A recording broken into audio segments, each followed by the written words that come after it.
is a much better picture. I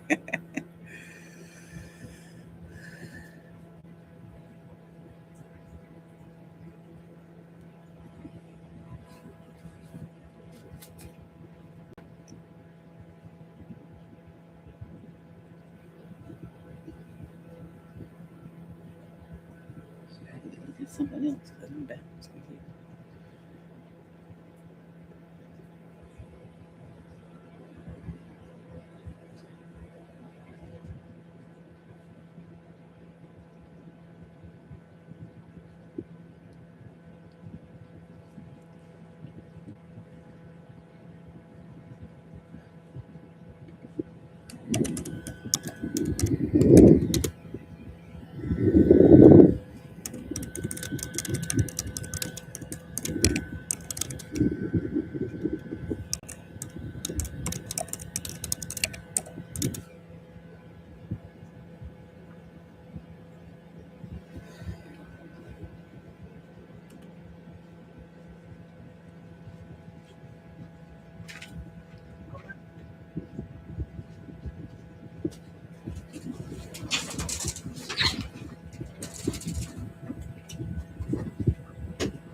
All right, let's see.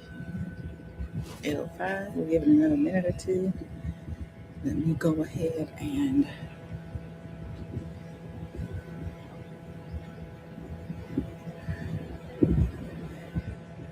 see.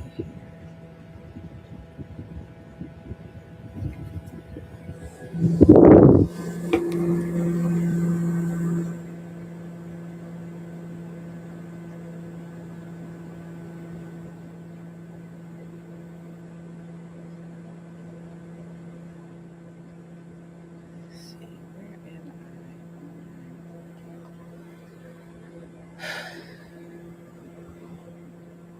Let it going on now. I'm gonna jump on when they can.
All right.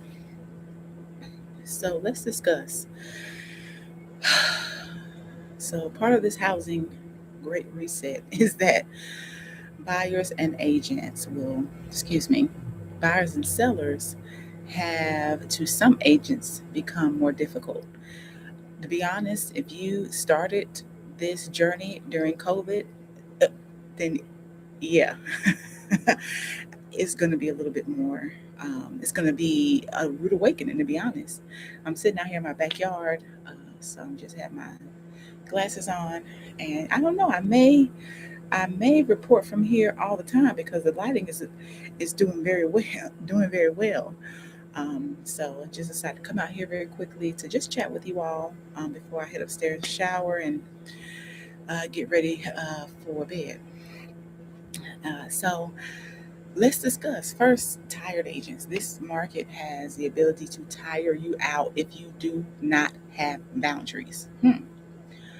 What do boundaries look like? Boundaries look like you not running around in circles. Boundaries look like you not taking overpriced listings without the proper conversations. Um, Burnout and being tired looks like not having a schedule and or having a schedule and not sticking to it. Um, what does a tired agent look like? A tired agent looks like they're jumping from one thing to another to see how they can get leads instead of developing a system. So when you start getting tired and you start getting burnt out and you start feeling like I'm about to quit, you know, every hour on the hour, that is a red wave the flag. That is a red flag that you need some systems and some boundaries quick. Now, what does that look like? The systems and boundaries, they look like,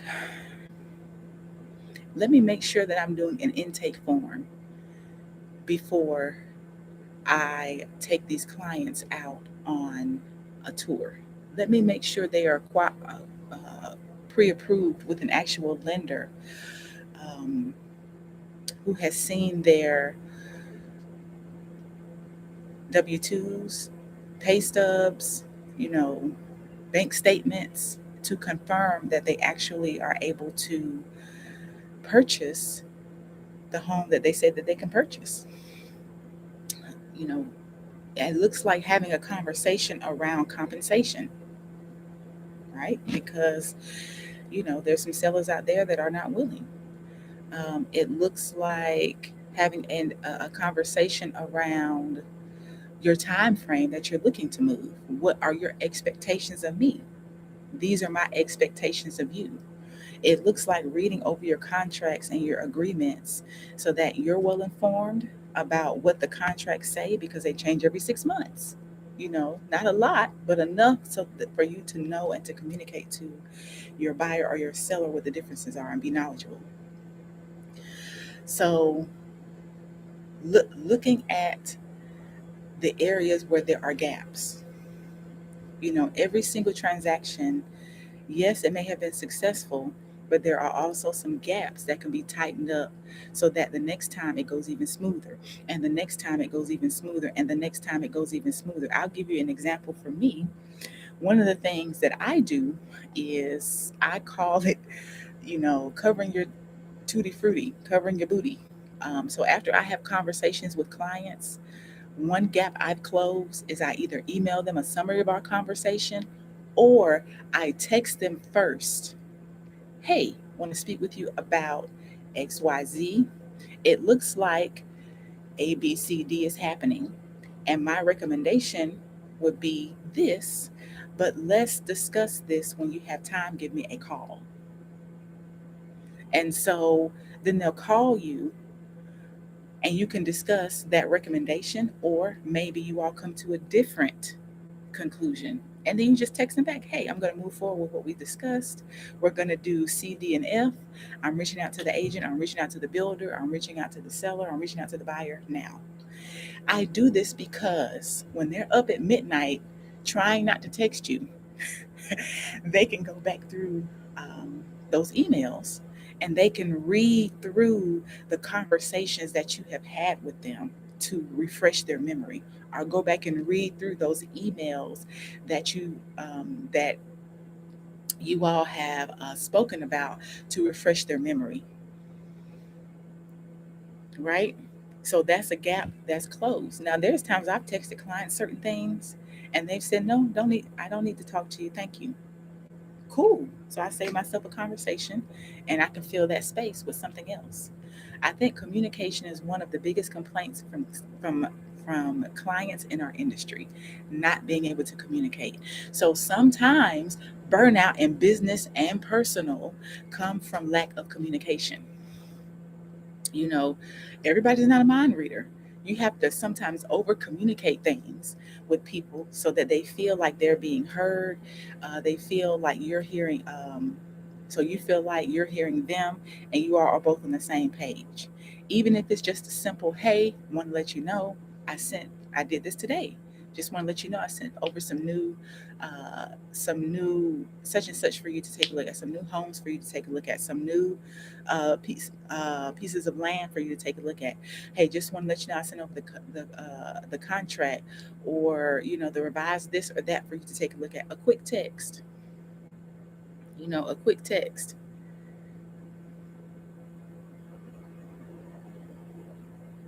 So I think that will prevent burnout. Just getting standards, getting systems, and organizing your day. Let me break it out simply for you. I'll give you an example. I have a couple of listing appointments coming up. So what am I doing? I send my introductory email. I confirm my appointment. I show up 15 minutes ahead of time. I go through my listing presentation, and then I let them know what's next.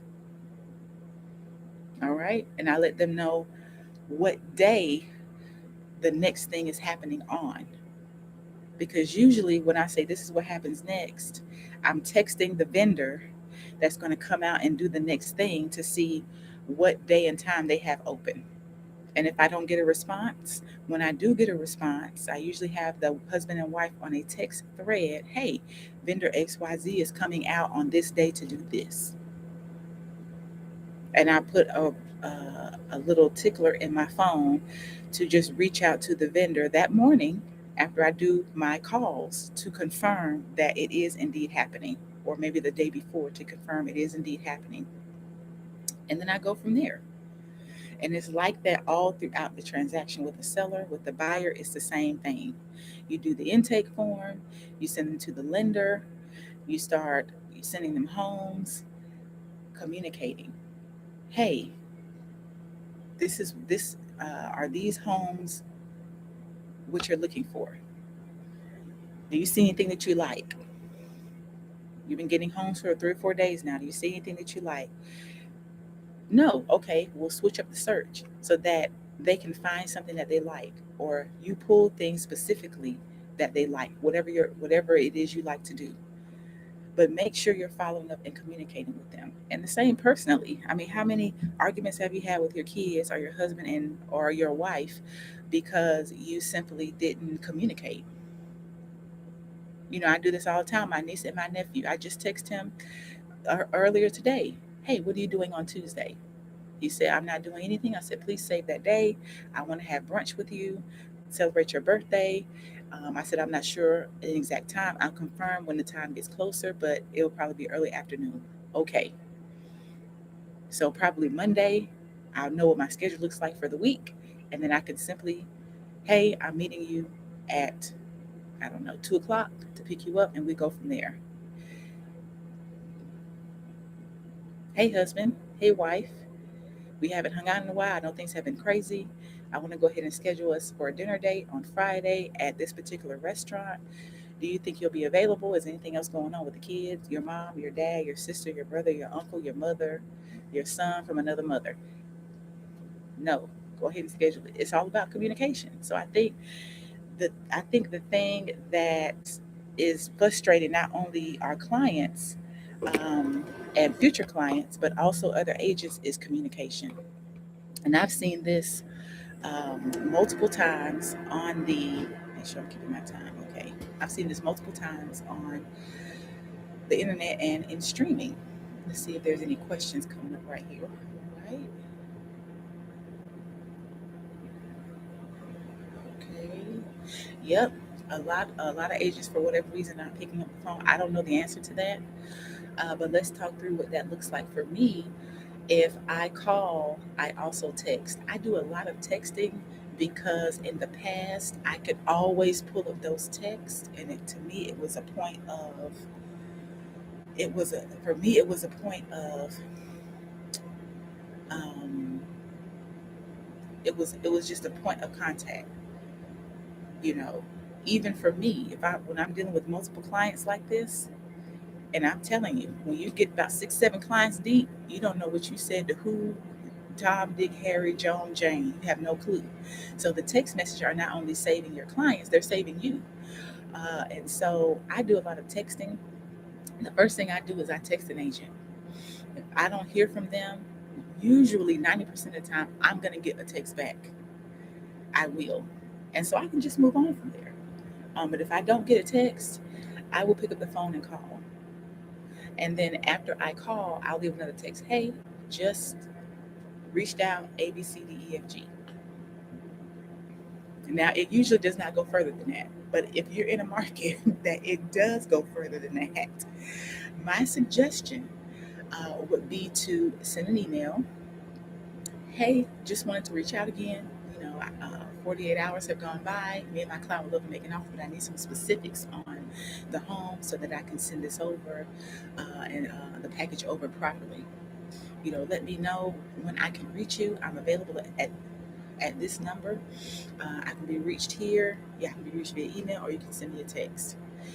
Now, if that does not work, then the next step is, I know here in the state of Georgia, after you've reached out to a listing agent 3 times and you haven't gotten a response, then you can go directly to the seller.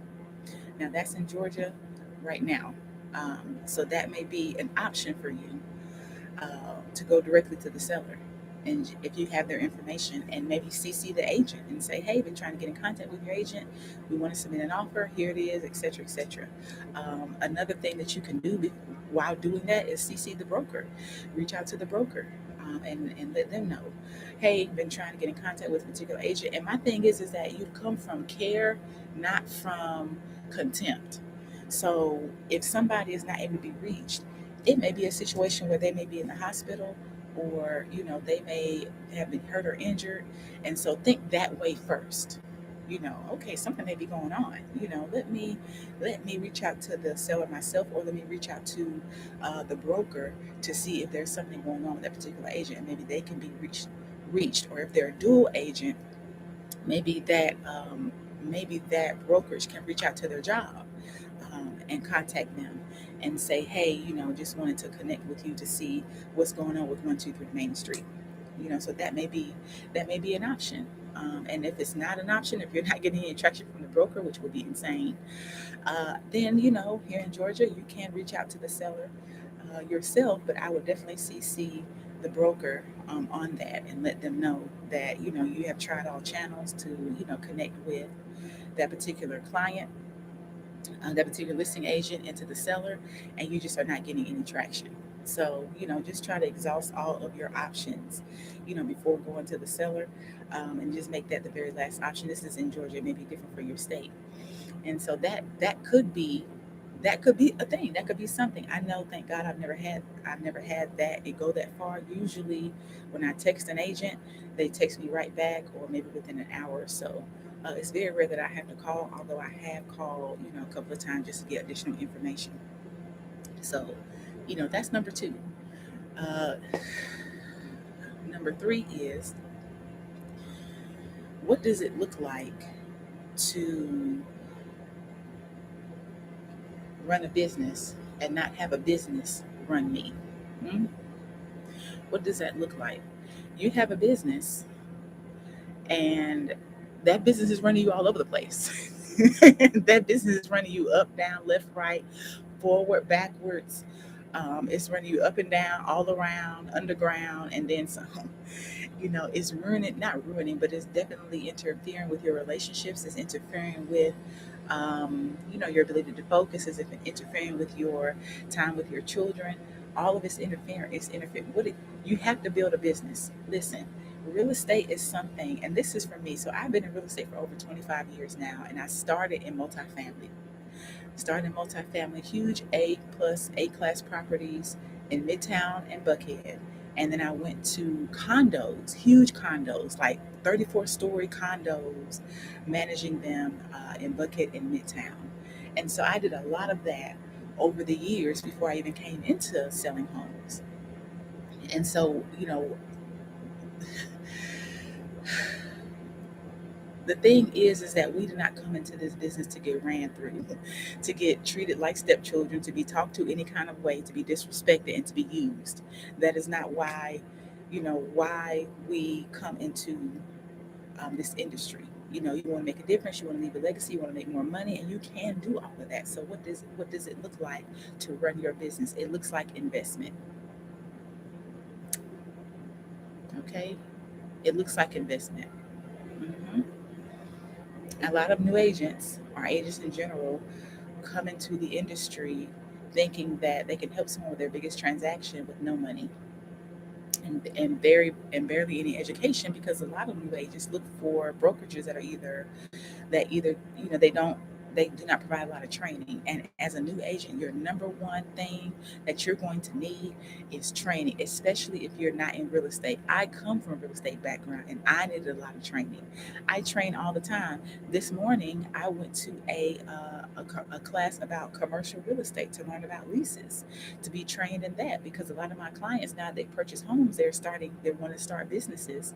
And so I'm like, okay, well, let me go and get training on what I need to do in order to refer out um, a client that is looking for commercial, or partner with an agent that is doing commercial on a large scale, so I can continue to learn. And that's exactly what I did today. So I went to learn, um, continue to learn, and I'm partnering with um, a commercial agent, I mean, who's doing, 15, 14, $13 million commercial deals, so that I can continue to learn. Even though the ones I've done aren't that large yet, I'm still growing and continuing to learn in that, as I'm continuing to grow and learn residential. I mean, it's always something new with residential. And so I'm continuing to place myself in the driver's seat, but also in the seat of learning and growing. And you have to make time to do that. You have to. And the only way that you're going to be able to do that and build a business that you run and not run you is to get systems in place and to have standards and boundaries, and then invest in those systems and invest in those boundaries. What does that look like? A transaction coordinator. What does that look like? Somebody to post stuff on your social media for you, so that you're not doing it, but you keep a footprint in case anybody checks you out. You got some relevant content on there. What does it look like when when you're running a business, when you have office hours and you're not up at midnight taking calls and trying to meet deadlines? Hmm? What does it look like to run a business? Picking up your phone, being professional, making sure you do what you say that you're going to do, giving yourself enough time to do what you say that you're going to do, instilling confidence in your clients that you are dependable and you are trustworthy, so that it becomes easier for them to follow your lead, because they know intrinsically that you have their best interests at heart. That's what it means.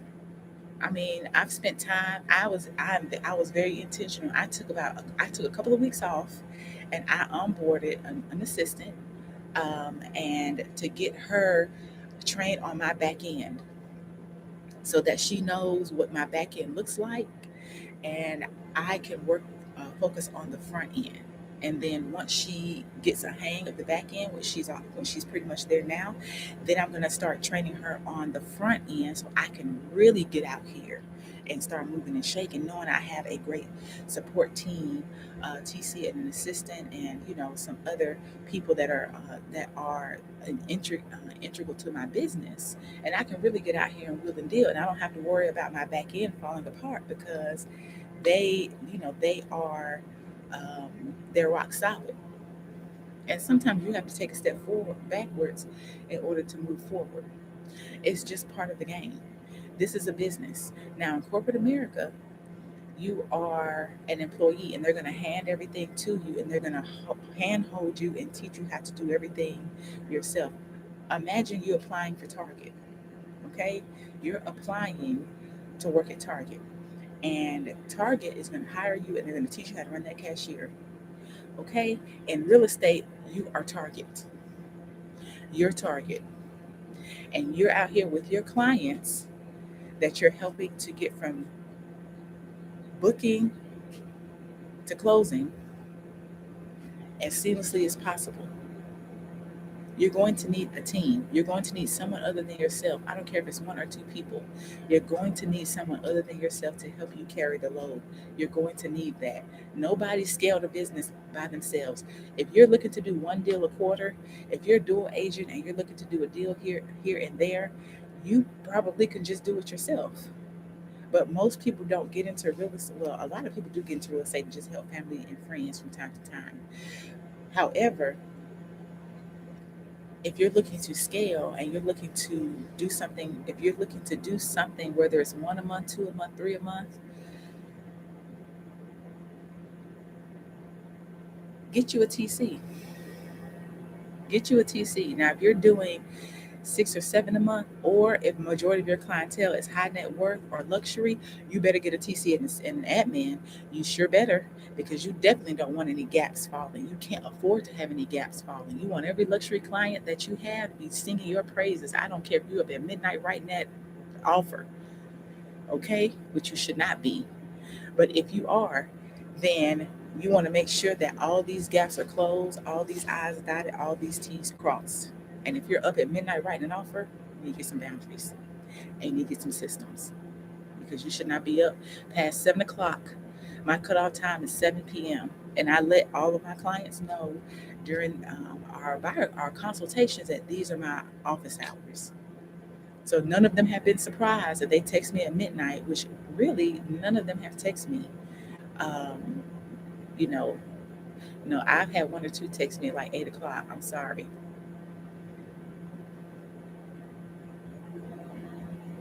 but ninety percent of them have not texted me because I have those boundaries in place. So let's recap, because I want to respect everybody's time. It's 8:30. Systems. Get you some systems. What? Get you some systems so that you can have a life. Okay. I spent a lot of time with my niece and nephew. I spent time at FIFA Fan Fest because the World Cup was here. I went out there. I was at Cosm. I was enjoying my life. I went to go visit my aunt. All of these things were happening because I have systems, and I still have come back to new business.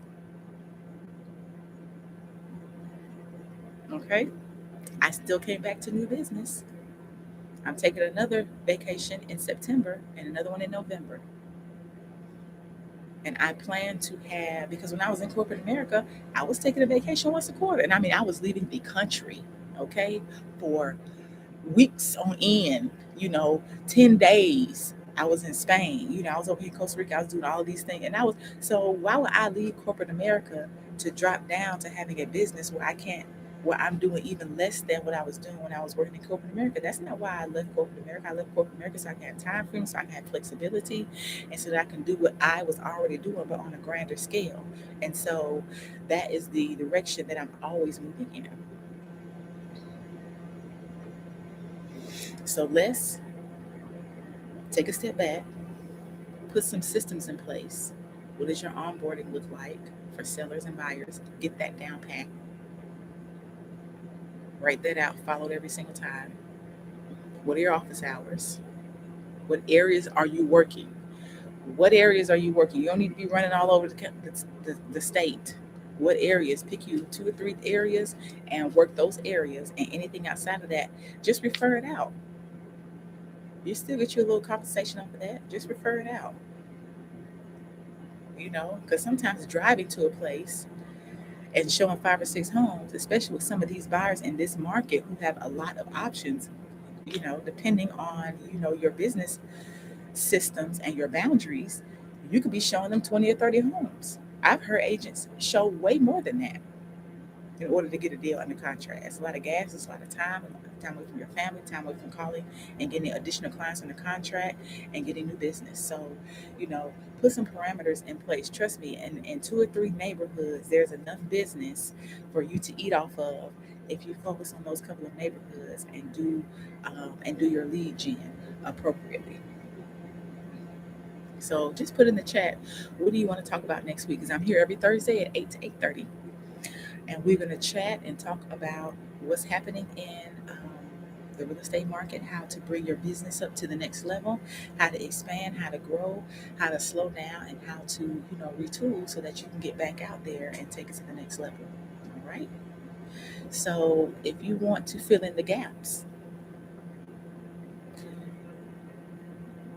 head over to www.agent to the agenttotherescue.com and take a look. Take a look and see what it looks like to have a business that you run and not a business that runs you. Because when you get into this industry, it's like drinking from a fire hose and nobody tells you what to do. Nobody tells you what to do, and most agents are not going to tell you what to do for free because everybody's business runs differently. But you can get some type of framework where you can have a solid foundation so that it will help you with your structure and it will help you with your systems. And as an agent that came into this business already with real estate background, I really do feel for agents that have no real estate background. It's tough. It's going to be tough for you. So instead of trying to figure it out on your own and you don't have any, all you're getting is a piece of information from this podcast, a piece of information from that Facebook post, a piece of information from this team leader. Go ahead and get you something that you can sit down at your own pace after the kiddies are in bed or before they wake up in the morning and set everything up yourself. Now, you decide that you want to do, when you decide to do these classes that are self paced, just know that it's going to take you maybe about 5 or 6 weeks to get through everything if you're consistent. Give yourself 5 or 6 weeks. Do it in a time that's down for you, whatever that looks like, and get everything set up.